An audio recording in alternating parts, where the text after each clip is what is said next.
అను ఎక్కడికి వెళ్తున్నాం? అంతేనా? పాపికొండలు అంత క్రిస్మస్ హాలిడేస్ 2 ఉన్నాయి, సో వెళ్తున్నాము. సో లరీ బస్ బుక్ చేసినాము, ఇంకా వస్తుంది. సో మధ్యలో పడ్డాను. ఏంటంటే వాయిస్ ఓవర్ వస్తున్నాను, వాయిస్ బాగా ట్రాఫిక్ సౌండ్ ఉందని చెప్పి. మాకైతే 900 పట్టింది పర్ పర్సన్. లరీ ఏసీ స్లీపర్ బస్ అనమాట. నాకు ట్రైన్ అంతగా నచ్చదు, ఏసీ స్లీపర్ క్లాస్ చాలా బాగుంటుంది. అండ్ మేమైతే ఎర్లీ మార్నింగ్ బుక్ చేసుకున్నాము. ఆఫీస్ నుంచి డైరెక్ట్గా వెళ్ళిపోతున్నాం, మాది నైట్ షిఫ్ట్ కాబట్టి. అండ్ మధ్యలో అయితే డాబాలో ఆపినాము ఫర్ బ్రేక్ఫాస్ట్. మాకైతే అస్సలు నచ్చలేదు బ్రేక్ఫాస్ట్ ఎందుకో అక్కడ. అండ్ మేము 2 times తిన్నాము, బస్ స్టాప్లో ఒకసారి అండ్ అక్కడ ఒకసారి. ఇప్పుడైతే రూమ్ దగ్గరికి వెళ్తున్నాము. ఆటో అక్కడ దాకా వచ్చేసి 50 రూపీస్ తీసుకున్నాము ఇద్దరు కలిపి. ఇక్కడ గవర్నమెంట్ రూమ్స్ ఉంటాయి. యాక్చువల్లీ ఏమైందంటే రూమ్స్ అయిపోయినాయి. సో రూమ్స్ అయితే గవర్నమెంట్వి లేవని చెప్పి అక్కడ అన్నారు. ఇదేదో సత్రం అంట, ఇదొక్కటే దొరికింది. రాంగ్ టైమింగ్, అసలు రూమ్సే లేవు, అన్నీ బుక్ చేసుకున్నారంట. సో చూద్దాం రూమ్ ఎట్లుందో. నాకైతే హోప్స్ లేవు మా ఇద్దరు. సో ఇప్పుడైతే పర్ణశాలకి వెళ్తున్నాము. టైం వచ్చేసి 4 అయింది. గూగుల్లో చూస్తే టైమింగ్ 6 to 6 అని ఉంది. అండ్ బోట్ టికెట్స్ తీసుకున్నాం రేపటికి. సో చూడాలి, టైం అయితే అయిపోయింది. మరి అక్కడ ఎంత ఎక్స్ప్లోర్ చేయగలుగుతామో లేదో తెలియదు. రూమ్స్ దగ్గర అయితే లేట్ అయింది. యాక్చువల్లీ ఇది మొత్తము గవర్నమెంట్ రూమ్స్ వచ్చేసి అన్నీ అయిపోయినాయి అని అంటున్నారు. మరి క్రిస్మస్ హాలిడేస్ అని వచ్చిరో మరి అర్థమవుతలేదు. సో చూడాలి. చిన్నప్పుడు ఎప్పుడు వెళ్ళినా పర్ణశాల అస్సలు గుర్తులేదు. So let's go.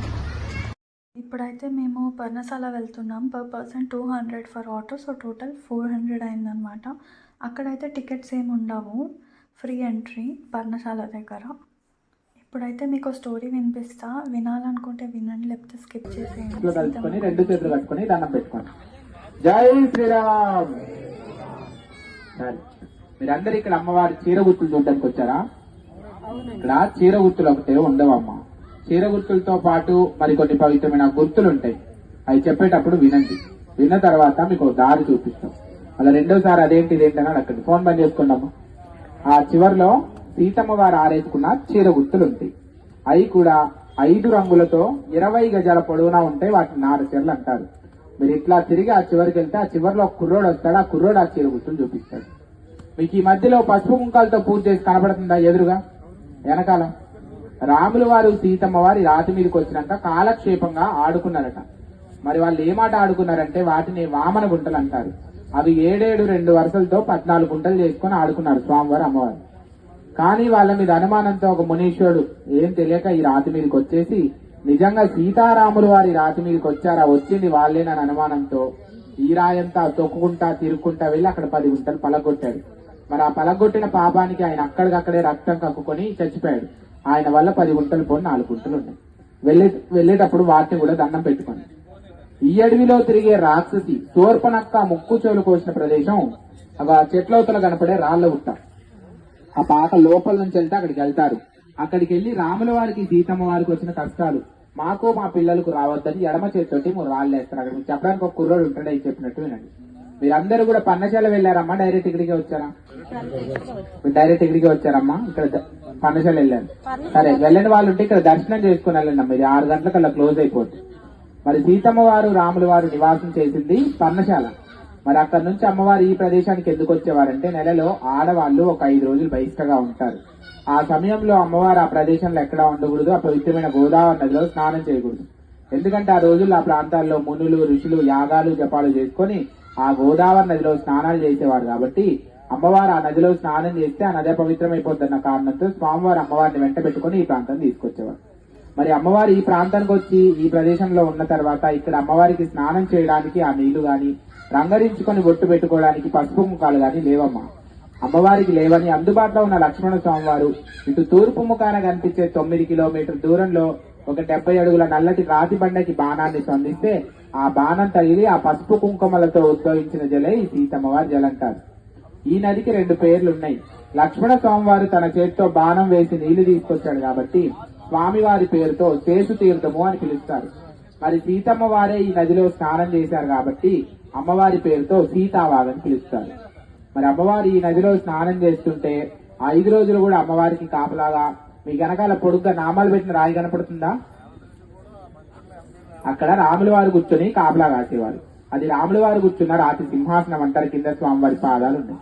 వెళ్లేటప్పుడు ఆ పాదాలు తాకి దండం పెట్టుకున్నాము.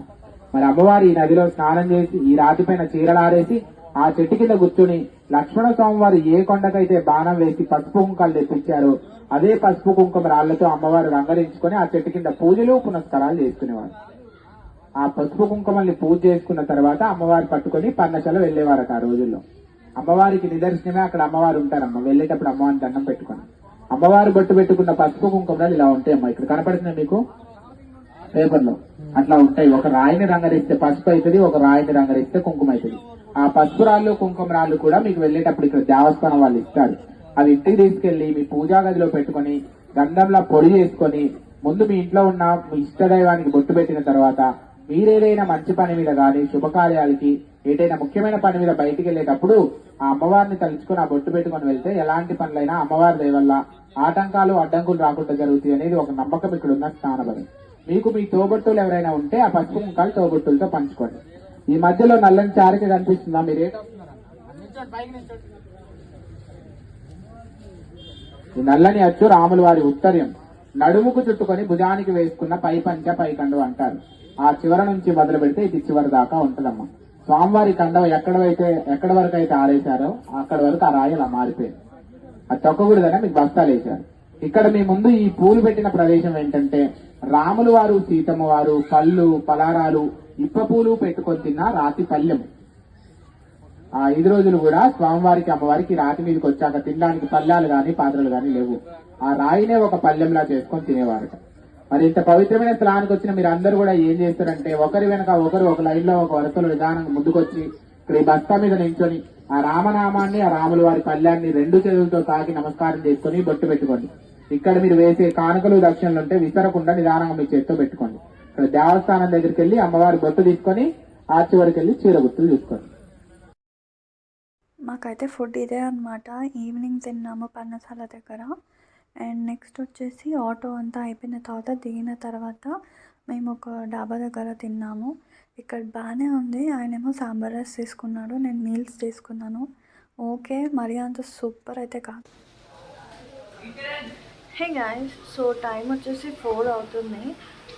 మేమైతే గోదావరి చూడడానికి వెళ్తున్నాము. నిన్నైతే దర్శనం కాలేదు టైం అయిందని చెప్పేసి. సో దాని తర్వాత దర్శనం చేసుకొని పాపికొండలకి వెళ్తున్నాము. యాజ్ ఇ సెడ్ వెదర్ అయితే జర అనుకూలించట్లేదు అంట.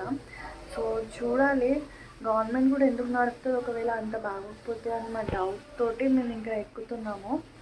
సో అంతే, ఫస్ట్ అయితే గోదావరికి వెళ్దాము.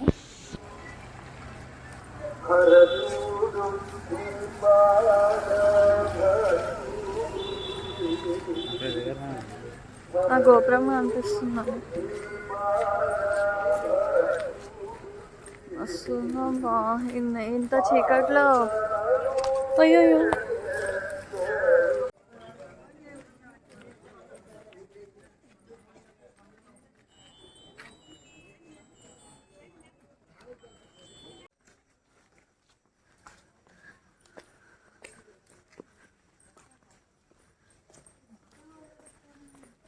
సో మేము 4:30 అయింది. గోదావరికి వెళ్తున్నాము. సో ఇది గోదావరికి వెళ్ళే రూట్. నిన్న ఇక్కడ అంతా షాపింగే ఉండే. నిన్న మేము చూసాము. ప్రజెంట్ 4:40 అయింది. అయినా సరే ఇంత చీకటి ఉంది. లైటింగ్ అయితే లేవు ఇక్కడ. నిన్నైతే లైటింగ్తో ఉండే. షాపింగ్ కదా ఇదంతా. ఇటు సైడ్ నుంచి వెళ్తే గోదావరి వస్తుంది. మేమైతే ఫస్ట్ గోదావరి చూసి తర్వాత దర్శనం చేసుకుందాం అనుకుంటున్నాము. సో మీకు గోదావరి అయితే చూపిస్తాను. మీకు క్లియర్గా ఇక్కడికి వస్తే బోర్డ్ అనేది ఉంటుంది గోదావరి దారి అని చెప్పి. సో రోడ్ అయితే క్లియర్గా ఉంది.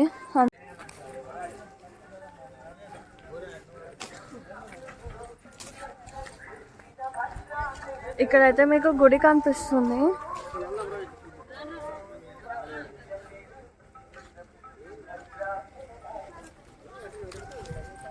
సో మేము స్ట్రైట్ వచ్చి రైట్ వెళ్ళామన్నారు. ఇక్కడ వాష్రూమ్స్ కూడా ఉంటాయంట. సో ఎవరైనా రూమ్ తీసుకొని వాళ్ళు అయితే ఇక్కడే చేంజ్ చేసుకోవచ్చు.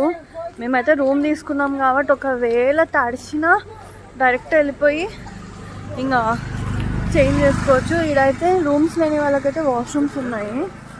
సో ఇట్లా అయితే స్ట్రైట్గా వెళ్ళాలంట, వచ్చి రైట్ వెళ్ళిపోవాలి. సో మనకి ఇక్కడైతే మెట్లు కనిపిస్తాయి. ఇక్కడ షాపింగ్ కూడా ఉంది ఇటు సైడ్ కూడా, అండ్ మెట్లు అయితే ఉన్నాయి. నేనైతే చిన్నప్పుడు పుష్కరాలకు వచ్చాను, నాకైతే గుర్తు లేదు. సో మునిగితే చాలా మంచిది అంటారు. సో చూద్దాం. మా ఆయన వచ్చేసి ముందుకు వెళ్తున్నారు.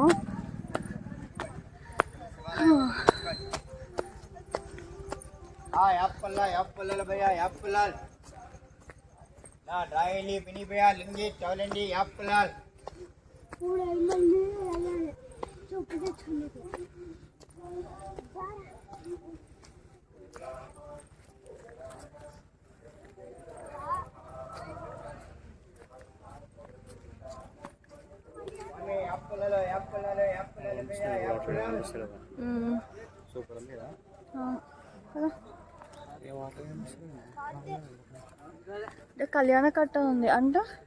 అదే కటింగ్. ఓకే, సో కిందికైతే దిగుదాము.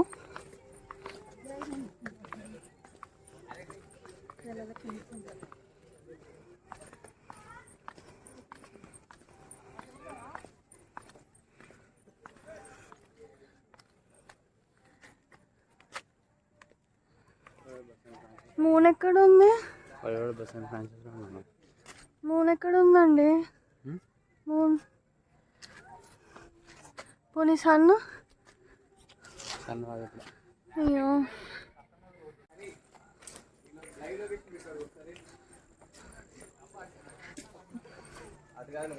మీకు కనిపిస్తుందని అనుకుంటున్నాను.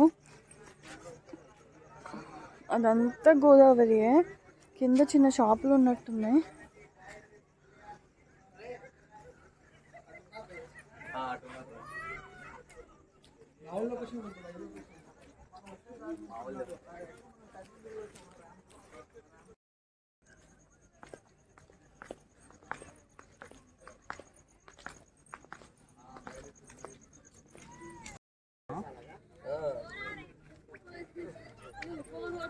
సో మీకు కనిపిస్తుందో లేదో ఒకసారి ఫ్లాష్ అయ్యవా?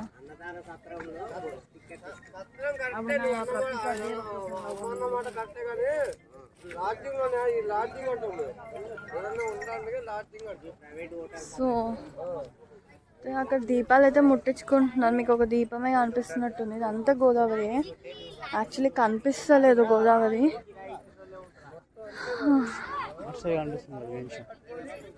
ఇగో ఇప్పుడు కనిపిస్తుంది కదా, అదంతా వాటర్. ఇటు సైడ్ అయితే కనిపిస్తలేదు, స్ట్రీట్ లైట్కి కనిపిస్తుంది. సో ఇక్కడ నుంచి ఇదంతా గోదావరి అన్నమాట మొత్తం.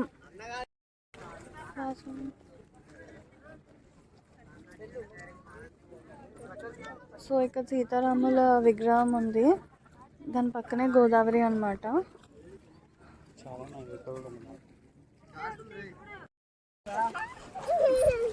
లాస్ట్ టైం ఫుల్గా మనగా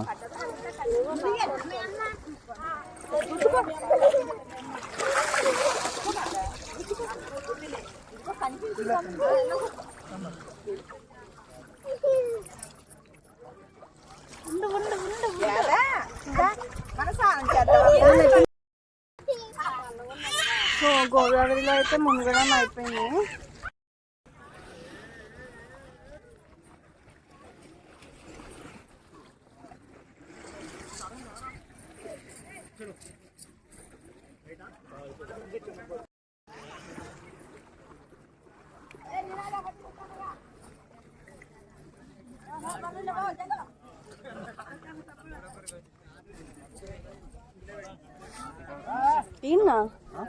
కొబ్బరికాయ కొట్టి కొబ్బరికాయ నేను కొట్టలేదు. ఏం కాదు కొట్టు. నువ్వు దీన్ని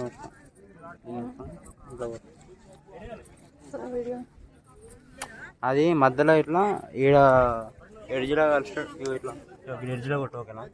ఇట్లా ఎడ్జిలా మధ్యలో దాచేటట్టు కొట్టు. ఆ ఎడ్జిలా. ఓకేనా? ఏడా అర్థమైందా? ఆడ అట్లా ఎన్నైనా సరే ఇట్లా ఎడ్జిలా అట్లా అట్లా ఎడ్జిలు దాక్కుంటూ పోతాం.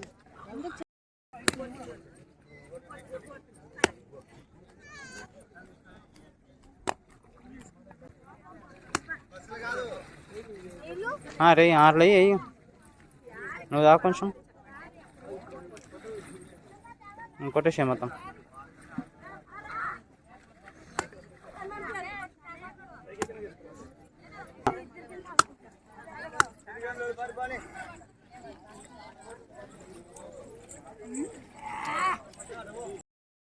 అవుతుందమ్మా మంచిగానే పెట్టు పచ్చిగానే కాదు.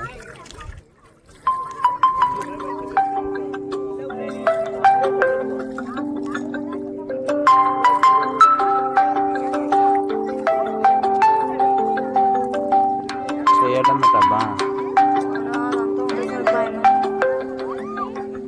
సరిపోతుంది.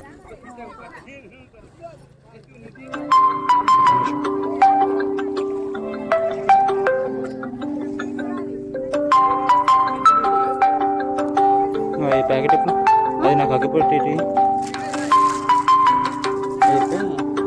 గోదావరి పైన వేస్తాం కదా నీళ్ళు వదిలేసామా అది ఇట్లా వదిలేస్తావా చేస్తా.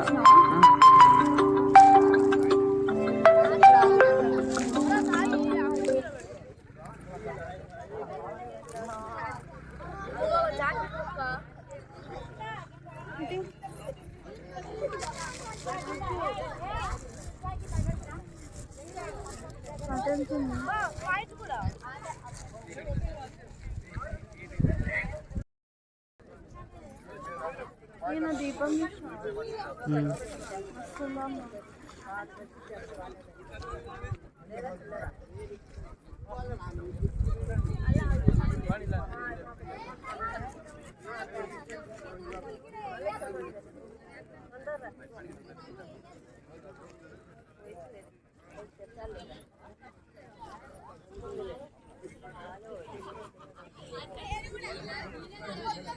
చూసినావా? అటు చూపు చూపించిన ఇట్లా తీయ.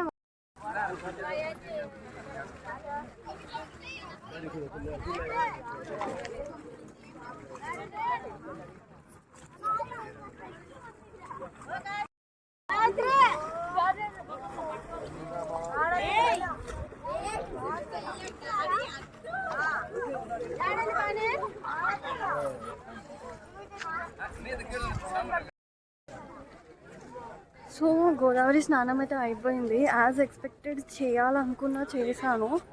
అంటే అటు ఇటు ఉండే చేస్తానో లేదో అని చెప్పేసి. సో మొత్తానికి అయితే స్నానం అయిపోయింది. ఇప్పుడు మేము రూమ్కి వెళ్ళి గుడికి తయారవ్వాలి. సో మీరైతే ప్లాన్ చేసుకోండి. చాలా అంటే ఏమంటారు, చాలా బాగుంటుంది మునిగితే. నా లక్ ఏమో నాకు అంత చలి ఏం పుట్టలేదు కదా. హైదరాబాద్లోనే చలి ఎక్కువ ఉంది. నేనైతే ఇక్కడ ఫుల్ ఫ్రీజ్, ఇంకా కష్టం అనుకున్నా. మన వాష్రూమ్లో ట్యాబ్లో నీళ్ళు వస్తాయా, ఫుల్ చల్లగా ఉంటాయి కదా హైదరాబాద్లో, అంత చల్లగా కూడా లేవు. నాకైతే ఒక విషయం నాకు అనుకోలేచ్చింది. సో ఫైనలీ అయితే స్నానం అయిపోయింది. ఇప్పుడైతే మేము వెళ్తున్నాం. ఇక్కడ జనాలు అందరూ వస్తూనే ఉన్నారు. మేము జల్దీ వచ్చినాము. కుదిరితే లైటింగ్ వేసిన తర్వాత మీకు చూపిస్తాను. ఎందుకంటే గుడికి మేము రెడీ చేసి రావాలి కదా. దర్శనం అయిపోయిన తర్వాత మాకు టైం ఉంది. 8:30కి అంట బోటింగ్. సో చూపిస్తా. ఎందుకంటే ఎంత టైం పడుతుందో ఏమో తెలియదు కదా దర్శనంకి. మార్నింగ్ దర్శనము. ఇప్పుడు మీకు కనిపిస్తున్నట్టుంది. సో గోదావరి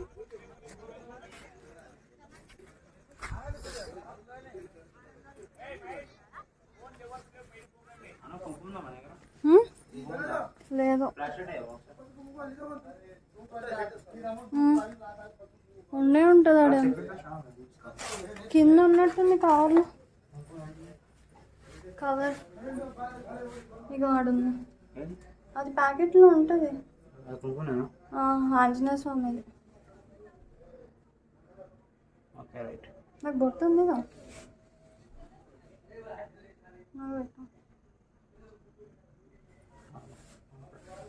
దా.